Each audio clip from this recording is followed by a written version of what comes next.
विहार कर लेना। चलो ठीक है, रुक गए। दूसरे दिन आहारचर्या को निकले।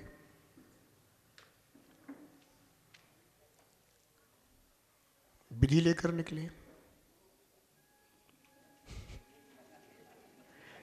एक तो मुश्किल से विधि में बनने शुरू हुई। ये समझो कि अजैन हाथ ठेले वाले भी हैं, दुकानदार भी हैं, वे भी जोर जोर से कह रहे, अरे भैया लो जी हमारी दुकान से श्रीफल ले जाओ, तुम तो बाद में वापस कर दियो। फल वाला कह रहा भैया फल ले जाओ, रख देना बाद में, कोई बात नहीं, महाराज की विधि में ला लो। पर उनने पुण्य कमा लिया। एक जगह विधि बनी पर हमारी, और विधि बन करके मैं जा रहा था, बिल्कुल द्वार पर पहुंच गया तो वहां घास थी। वो श्रावक इतने उत्साह में आ गए कि उन्होंने ये भी ध्यान नहीं रखा कि मैं किस पर से जा रहा हूं। तो वो घास पर से निकल गए। सो हम फिर लौट आए। अब हम फिर लौट आए, फिर विधि ना बनी। हम वापिस जिनालय में आ गए।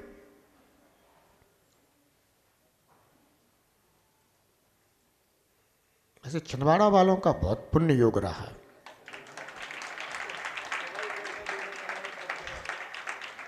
नहीं तो हर जगह एक आध बार तो घटना घट ही जाती है।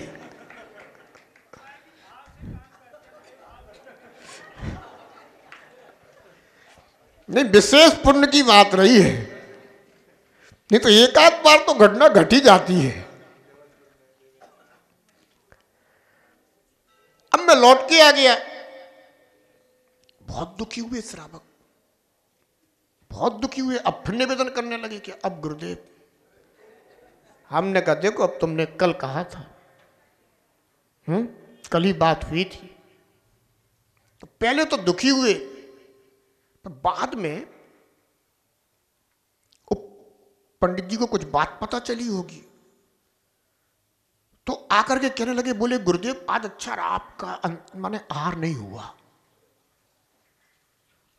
तो जब ऐसी बात सुनी तो फिर और बड़ा सुनने में अजीब लगा कि सारे लोग तो दुखी हो रहे थे, कह रहे कि अच्छा हुआ कि आपका आहार नहीं हुआ।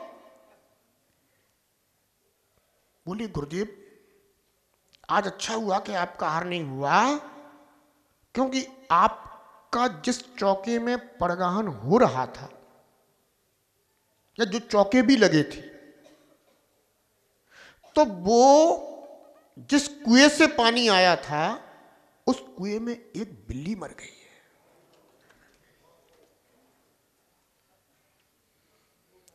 तो ये तो बहुत अच्छा रहा कि आज आपका आहार नहीं हुआ। मैंने कहा सब प्रभु की कृपा है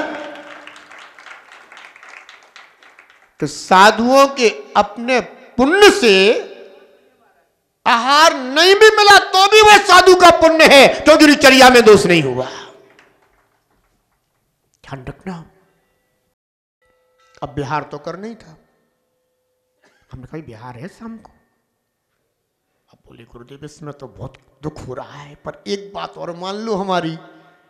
हमने क्या? बोले यहां से 2-2.5 किलोमीटर पर एक छोटा सा गांव है। मैंने कहा देखो मैं तो कम से कम 10-12 किलोमीटर चलूंगा, पूरे नहीं, बस इतनी बात मान लो कि बस 2-2.5 किलोमीटर पे एक छोटा सा गांव है, आप बस वहां आहारचर्या हो जाए, फिर आप का हम लोग बिहार खूब आराम से कराएंगे, सानंद कराएंगे। सिलवानी जाना था गुरुदेव, वहां पर शिलवानी में थे उस समय। दोपहर हमारा बिहार हुआ तो वही 2 किलोमीटर 2.5 किलोमीटर का बिहार हुआ। उसी गांव में पहुंचे, पर गांव में इतना छोटा गांव, इतना छोटा गांव कि रुकने, अरे ये बैठे तो हैं रजवास वाले। हाँ, ये माता पिता बने थे पंचकर्णक में। वहां से बिहार हुआ, 2-2.5 किलोमीटर पे वो गांव में रुके। बताने का सिर्फ इतना था मुझे, बसती का दान बता रहा था मैं। एक अजैन परिवार जिसकी दुकान थी और कोई रुकने का स्थान नहीं था, तो उसने क्या करा कि उसने अपनी पूरी दुकान खाली करी और बोली, महाराज आ रहे हैं, हमारा तो बड़ा सौभाग्य है, हमारी दुकान में ही रुका दो भैया, हम दुकान खाली करेंगे रहे। इसे कहते हैं वसती का दान। ध्यान रखना,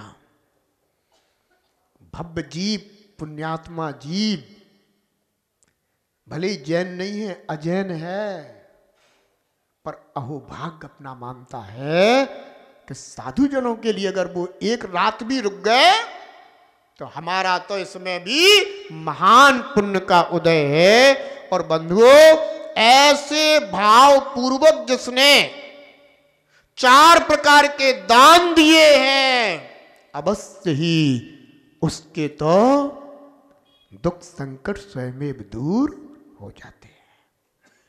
बंधुओं, अब विचार करो,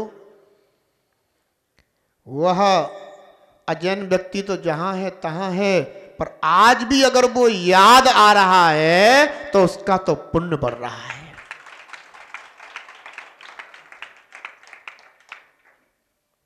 अपना समय हो गया। जिनेन्द्र प्रभु ने कहा है कि जिस गृह में रहने वाला गृहस्थ ये 4 प्रकार के दान नहीं देता है, उसके लिए उसका गृह आश्रम, गृहवास, वह घर केवल जाल की तरह बंधन का ही कारण है, अर्थात वह घर केवल बांधने के लिए बनाया गया है, ऐसा मालूम पड़ता है। इसलिए बंधुओं, अपने घरों को हमेशा पवित्र करते रहना और 4 प्रकार के दान दे करके अपनी पर्याय को शुद्ध करते रहना, इसी भावना के साथ। औषध शास्त्र अभय आहार, दान न देता 4 प्रकार, अहो जाल संबंधन है, उनके लिए बना घर द्वार। निर्ग्रंथ यतिजन हो, निर्ग्रंथ यतिजन, बिन धर्म न पाए रे। जीवन है पानी की बूंद, कब मिट जाए रे। जीवन है पानी की बूंद,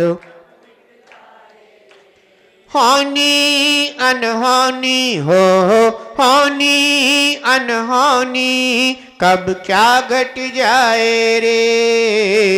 जीवन है पानी की बूंद, कब मिट जाए रे। जीवन है पानी की बूंद, कब मिट जाए रे। जीवन है पानी की बूंद, जय बोले खजरार श्री शांतिनाथ भगवान की जय। ओम नमः सिद्धेभ्यः, ओम नमः सिद्धेभ्यः,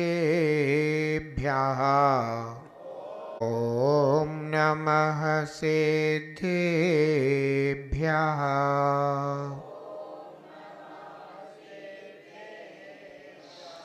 ओम नमः सिद्धेभ्यः। औषध शास्त्र अभय आहार, दान जो देता 4 प्रकार। औषध शास्त्र अभय आहार, दान जो देता 4 प्रकार। क्यों न प्रशंसा योग्य ग्रही, क्यों न प्रशंसा योग्य ग्रही, जिससे यति सुख लहें अपार। क्यों न प्रशंसा योग्य ग्रही, जिससे यति सुख लहें अपार। ऐसा ऐसा ग्रही उत्तम हो, ऐसा ग्रही उत्तम, दाता कहलाए रे। जीवन है पानी की बूंद कब मिट जाए रे। जीवन है पानी की बूंद कब मिट जाए रे। हानि अनहानि हो हानि अनहानि कब क्या घट जाए रे। जीवन है पानी की बूंद कब मिट जाए रे। जीवन है पानी की बूंद कब मिट जाए रे। जीवन है पानी की बूंद। जयदु जनागम पंथ अनादि अनिधन जनागम पंथ। तीर्थंकर भगवंत की दिव्य ध्वनि जिन श्रुत है जिनागम है। जिनागम में वर्णित आत्म कल्याणकारी मार्ग आत्महितकारी पंथ जिनागम पंथ है। परस्पर राग द्वेष को बढ़ाने वाले आगम बाह्य पंथ उन्मार्ग है। बीत रागता को देने वाला परस्परोपग्रहो जीवा नाम का प्रतीक जिनागम पंथ शनमार्ग है। भव्य जीव जिनागम में वर्णित कर्तव्य मार्ग पर आगे बढ़ता है और अपने आत्मा को आनंद से भर लेता है। आत्मा में आनंद सुख भरा हुआ है, पर वह तब तक प्राप्त नहीं हो सकता जब तक कर्तव्य का मार्ग प्राप्त न हो। योग्यता अपने अंदर विद्यमान है, पर वह योग्यता तभी प्रकट और प्राप्त होती हुई दिखाई देती है जब कर्तव्य होता है। एक विद्यार्थी है, वह अपनी योग्यता अपने अंदर लिए हुए है, पर जब वह अपनी कक्षा के योग्य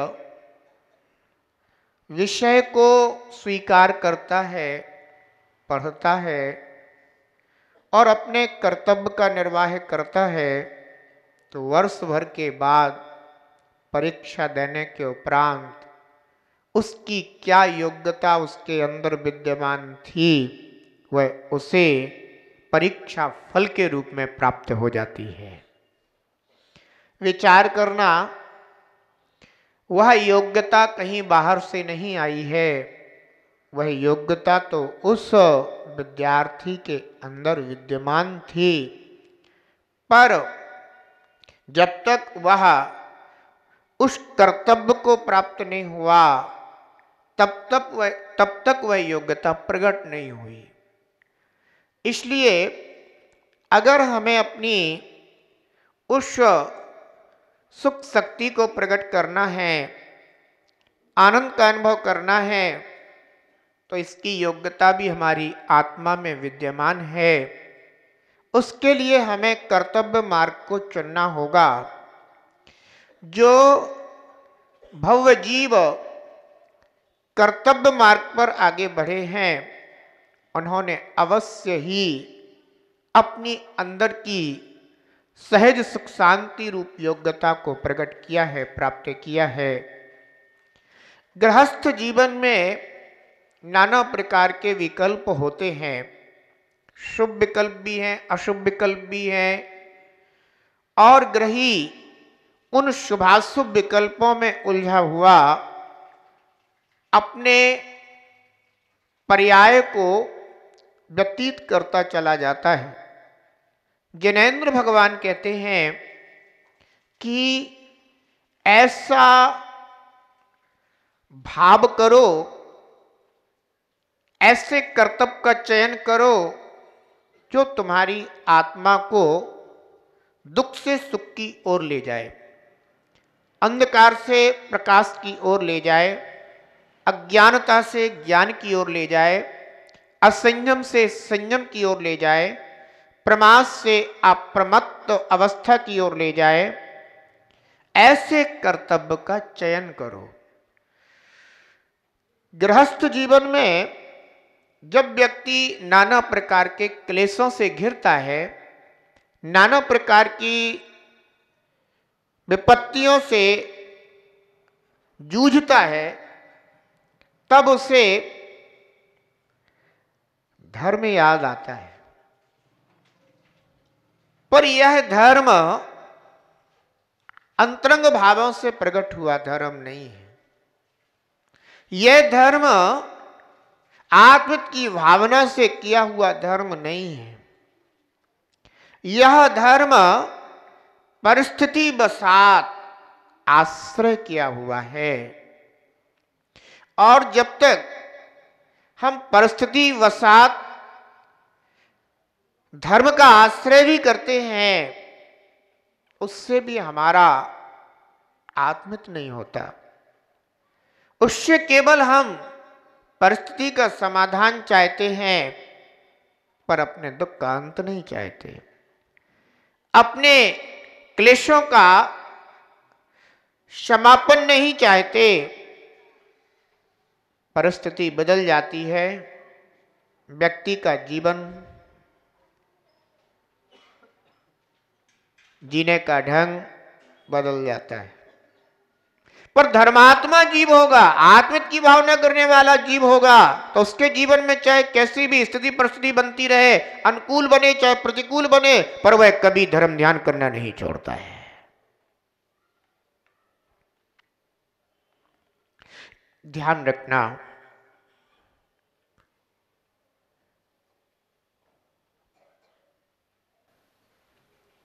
ऐसे महापुरुष हुए जिन्होंने अनुकूलता को भी महसूस किया है और प्रतिकूलता को भी जिया है।